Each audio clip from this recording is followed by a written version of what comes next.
Selain meninggalkan duka yang amat mendalam, di sisi lain kematian Ali Khomeini ternyata disambut antusias oleh seorang yang namanya Reza Pahlavi. Buat yang belum tahu, Reza Pahlavi ini adalah rezim terakhir sebelum Iran menjadi Republik Islam Iran lewat Revolusi Iran. Dia ini sangat dekat sekali dengan Amerika. Dulu pada masa Revolusi Iran pun dia kabur ke Amerika dan sampai sekarang dia di sana. ما به پیروزی نهایی بسیار نزدیکیم. میخواهم هر چه زودتر در کنار شما باشم تا با هم ایران را پس بگیریم و دوباره بسازیم. پاینده ایران. هم میهنان عزیزم، لحظاتی سرنوشت ساز پیش روی ماست. کمکی که رئیس جمهور ایالات متحده به مردم شجاع ایران وعده داده بود اکنون رسیده است.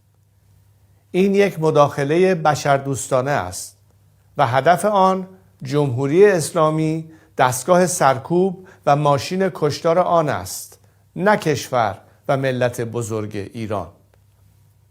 اما با وجود رسیدن این کمک، پیروزی نهایی همچنان به دست ما رقم خواهد خورد.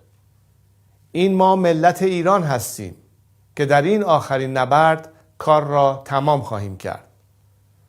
ما به پیروزی نهایی بسیار نزدیکیم. میخواهم هر چه زودتر در کنار شما باشم تا با هم ایران را پس بگیریم و دوباره بسازیم.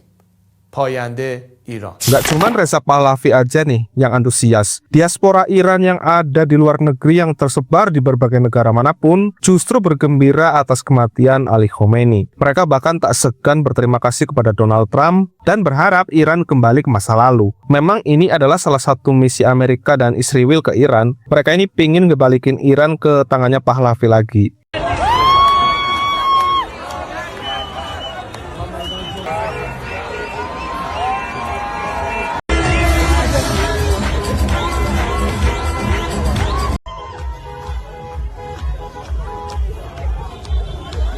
Nah, sekarang pertanyaannya, emangnya bisa? Emangnya segampang itu?